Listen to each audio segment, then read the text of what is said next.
Well, boys and girls, it is the 12th of May. And make it or break it hour for Macron and NATO, for that matter, is coming right on up.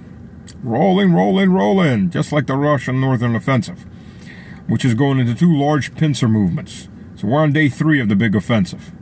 Day 1, the Ukrainians claim to have taken out everybody. This reminds me back in 2014, 2015, 2016, where Ukraine was basically killing one Russian brigade every 2 days. Every Tuesday and Thursday, you'd just drive a brigade in, the Ukrainians would kill them. At least, for those dealing their daily dose of copium and willing to believe whatever crap Kiev put out. So the Russian offensive is moving along. There's been, over 2 days, there's been well over a dozen villages that were taken, and small towns, and 2 large pincers that are cutting right through the thin defense in the north. Literally, there are columns of troops moving in by foot between defensive points, because it's not as thickly plotted out as the Ukrainian Eastern Front.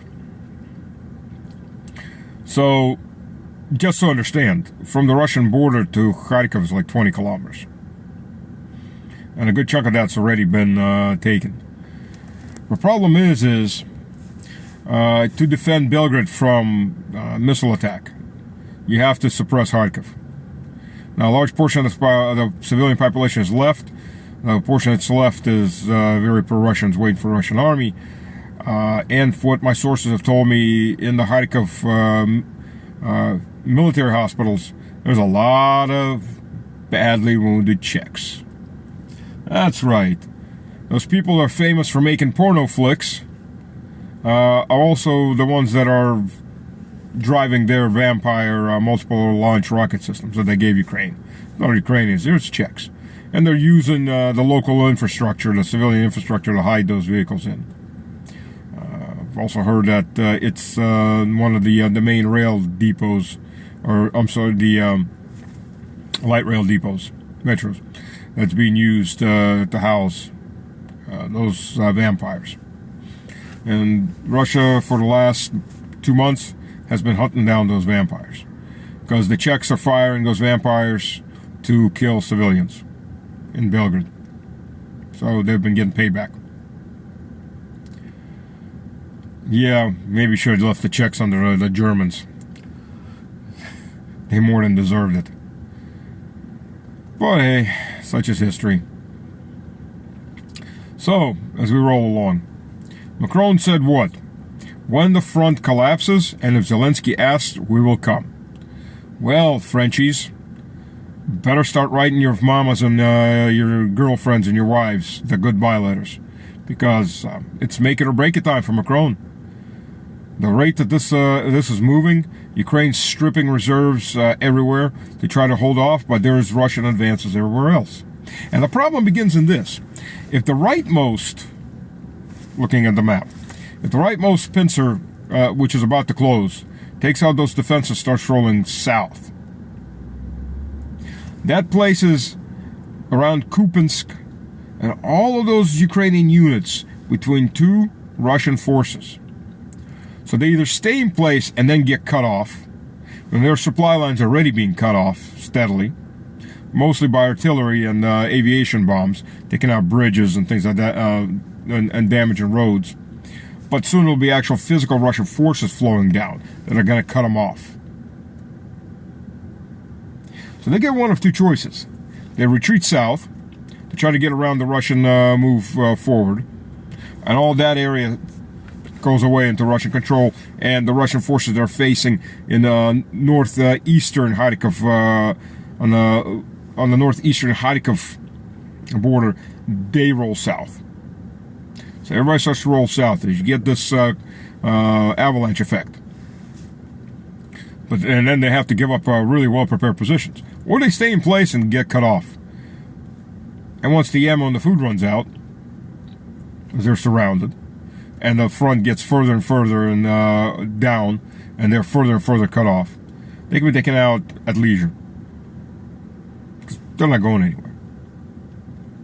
So that's one of 2 choices for the entire Kharkov front as it starts to roll down. This is east of Kharkov to the Kharkov Oblast province. It just rolls down the whole border with the Lugansk front. So we're going to see a lot of changes in the next 4 or 5 days. The problem for Ukrainians is, and what they're fighting so stubbornly, is their main defensive line is where all the fighting is going on right now. Behind them, there's nothing. There are towns and villages that are unprepared, except for Kupiansk and Slavinsk. And Limona. Basically, that's it. The northwestern portion, that's it for the defensive line, second defensive line. Behind that, there's nothing. The thing is if the Russian forces are coming down Kharkov, they're bypassing, they're coming in from behind Liman.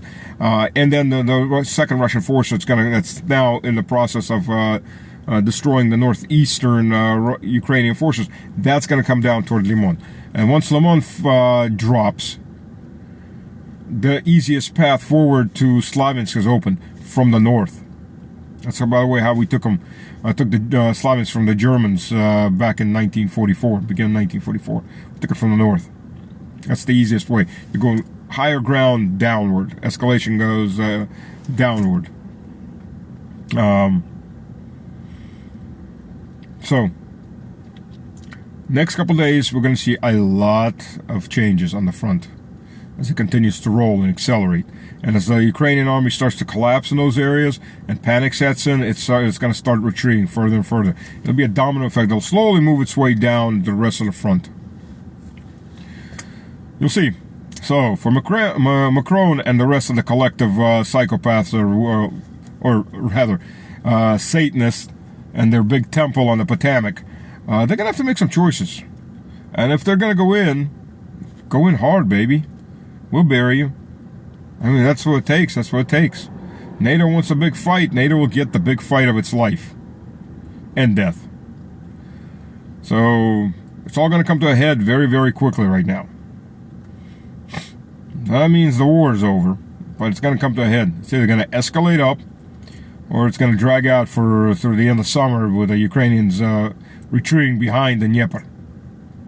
And the Dnieper is a pretty damn wide river, so that will be a more difficult target to cross. We'll see. We'll see. Froggies. Ribbit, ribbit. We're waiting for you. Really, we are. Ground needs fertilizer. Come get some. Go with God.